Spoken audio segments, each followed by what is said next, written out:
Hablemos de algo distinto con Leopoldo Monterrey, autor de la novela Con amigos como tú. Amigos conocidos y amigos por conocer, hablemos de algo distinto. Hablemos de la pluma de garza blanca y del salitre. ¿Por qué combinar esos dos productos? ¿Qué tienen en común? Pues miren, fueron dos oro blanco en su momento. Productos que generaron grandes fortunas. Muchas familias se enriquecieron con esto, países cambiaron su economía por la exportación de esos dos productos, pero fue un periodo corto de tiempo. Hablemos primero de las plumas de garza. Las plumas de garza afectaron la economía venezolana, mi primera patria, porque cuando en Europa, en la Belle Époque, se pusieron de moda los sombreros de pluma de las damas, hubo una demanda de plumas tal que en Venezuela, los llanos venezolanos, que eran famosos por sus garzas, empezaron a exportar garzas. Los ganaderos que producían carnes y cuero, y que era el mayor producto de exportación de Venezuela en aquel entonces, porque el petróleo todavía no se estaba explotando, dejaron de ser ganaderos para ser cazadores. ¿Cómo sería el desastre con la fauna voladora venezolana? Imagínense ustedes, para producir 1 kilo de pluma hacen falta 200 garzas. Entonces, para 1 tonelada, 200.000 garzas. Imagínense ustedes la cantidad de garzas que se mataron de todos los colores. Cuanto bichito volaba, los mataban y exportaban su pluma.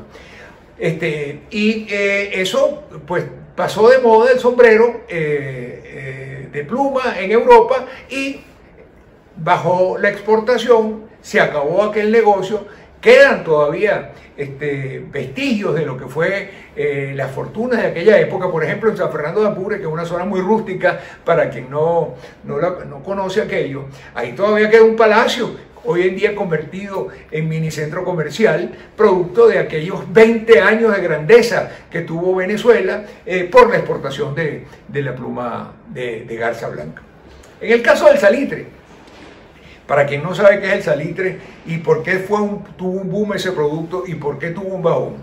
El salitre viene del caliche, que es un mineral que se forma como una costra en el subsuelo a baja profundidad, en las zonas desérticas cercanas al mar, y que es rico en nitrato, potasio y calcio, y se convirtió en un excelente fertilizante. En un momento clave para el mundo surgió el fertilizante del salitre. ¿Por qué fue clave en el mundo? Porque a fines del siglo XIX, ya la revolución industrial empezó a producir algunos efectos importantes en el mundo.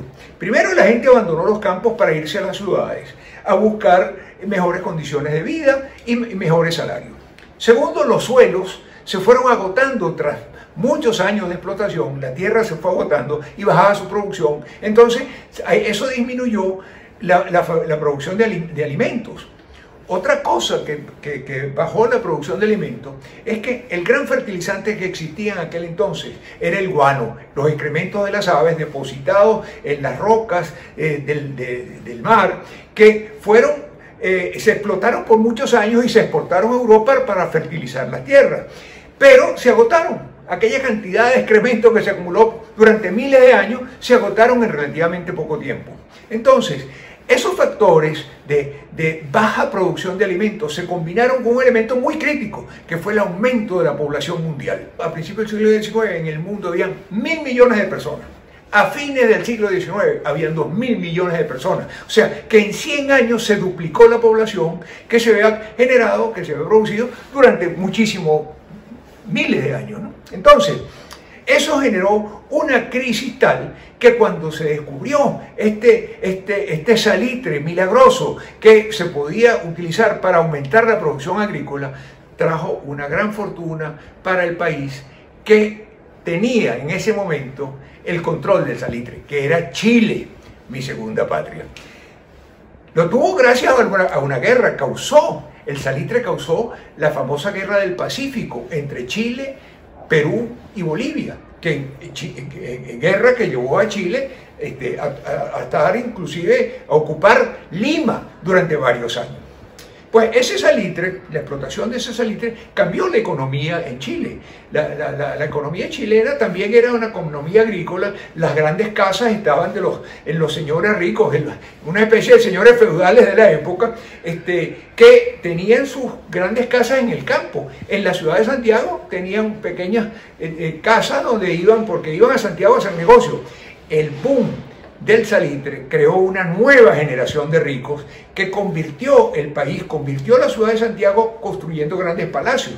Y el país se enriqueció, porque gracias a los impuestos a la exportación del salitre se construyeron grandes obras en el país, entre otras cosas, una vía ferroviaria enorme desde el norte de Chile hasta la Patagonia prácticamente, gracias a las riquezas generadas por ese producto.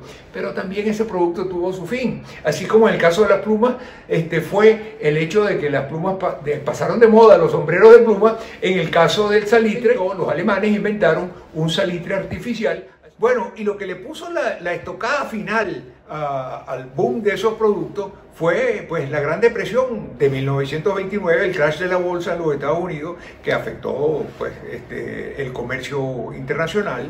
De hecho, el comercio internacional bajó, se redujo a una tercera parte de lo que era antes del 1929. Y eso, bueno, fue el fin de estos dos productos que generaron tanta fortuna y cambiaron la economía de los países. Señores, pronto volveremos a hablar de algo distinto. Hasta luego.